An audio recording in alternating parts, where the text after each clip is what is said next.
Assalamualaikum warahmatullahi wabarakatuh. Waalaikumsalam warahmatullahi wabarakatuh. Innal hamdalillah nahmaduhu wa nasta'inuhu wa nastaghfiruh wa na'udzu billahi min sururi anfusina wa min sayyiati a'malina.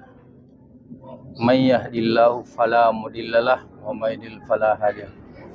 Asyhadu an la ilaha illallah wahdahu la syarikalah, asyhadu anna Muhammadan abduhu wa rasuluh. Allahumma salli ala Muhammad wa ala alihi wa ashabihi wa tabi'in wa man tabi'ahum bi ihsan ila yaumiddin. Qala Allah ta'ala fil Qur'anil Karim, a'udzu billahi minasy syaithanir rajim. Bismillahirrahmanirrahim. Innal ladzina qalu rabbuna Allah tsumma istaqamu tatanazzalu alaihimul malaikatu alla tahafu wa la tahzanu wa basyiru bil jannah. Wa qala aidan idza jaa nasrullahi wal fath wa ra'aitan nas yadkhuluna fi dinillahi afwaja fasabbih bihamdi rabbika wastaghfiruh innahu kana tawwaba. Wa qala Nabi sallallahu alaihi wasallam man yuridullahu bihi khairan yufaqihu fid din. Shadaqallahul azim wa shadaqa rasul karim wa nahnu ala zalika minas syahidin wa syakirin walhamdulillahirabbil alamin. Kembali kita bersyukur kepada Allah Subhanahu wa taala yang telah memberi kita banyak nikmat sehingga sekiranya kita menghitung-hitungnya pasti kita tidak akan sanggup menghitungnya. Terus apa yang harus kita lakukan? Kita cukup mensyukuri nikmat yang ada, maka Allah pastikan akan menambahnya. Ini. Jadi orang yang bersyukur itu adalah orang yang nanti ditambahkan nikmatnya oleh Allah Subhanahu wa taala. Sebagaimana salat yang terus kita istiqamah melaksanakannya, maka semakin nikmat, jumlah rakaatnya tidak bertambah, tapi kenikmatannya semakin membuat kita bersemangat untuk bisa istiqamah menjalankan. Sebagian orang yang tidak mendapatkan nikmat seperti itu, ya kadang-kadang dia tidak memperhatikan sholat, bahkan azan berkumandang tidak mendapatkan respon yang sesubaiknya, tidak mendapatkan respon yang seharusnya adalah panggilan Allah Subhanahu wa taala.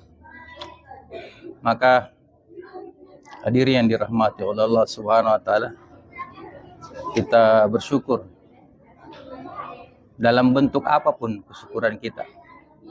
Ya, yaitu dengan semakin hari kita semakin mendapatkan kekuatan untuk terus belajar, ya, terus membaca Al-Quran yang mungkin awalnya kita tidak tahu artinya, kita menjadi tahu setelah kita terus-menerus istiqamah belajar. Kemudian setelah kita tahu artinya, Allah memberitahu maknanya kepada kita. Ya Allah Subhanahu wa taala memberikan paham kepada kita. Sebagaimana hadis yang saya bacakan tadi, may yuridullahu bihi khairan yufaqihu fid din. Jadi barang siapa yang dikehendaki Allah itu satu kebaikan, tentu yang dimaksud kebaikan itu adalah menurut Allah Subhanahu wa taala, bukan menurut kita.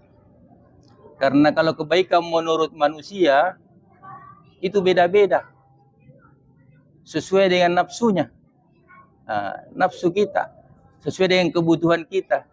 Kita menganggap sesuatu kebaikan karena sesuai dengan nafsu.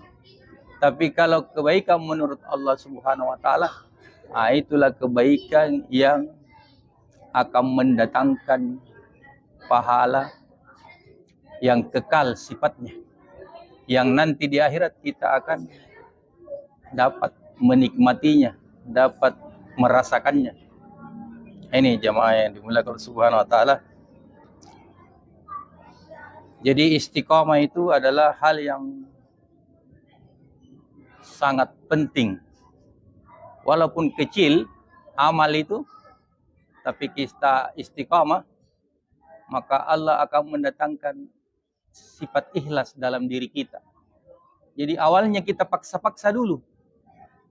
Awalnya mungkin kita ditegur keras oleh orang yang mencintai kita. Waktu kita kecil, ibu kita maksa, marah-marah kalau kita tidak ke masjid. Dia marah kalau kita tidak pergi mengaji. Awalnya memang begitu. Tapi setelah lama, setelah kita diberi paham, kita mengerti, kita memahami, bahkan kita sudah menikmatinya. Nah, kalau sudah sampai pada tingkat menikmati, maka pasti itu akan diulang-ulang terus kebaikan-kebaikan itu. Sebaliknya orang kafir, dia akan merasa nikmat dengan maksiat-maksiat yang dia lakukan. Nah, itulah. Nah, orang beriman itu akan terasa nikmat kebaikan-kebaikan itu. Itulah kenapa masih ada orang yang begitu menikmati ya kemaksiatan. Karena Allah memang tidak memberi rasa nikmat dalam beri. Allah biarkan sesat, bukan Allah yang menyesatkan.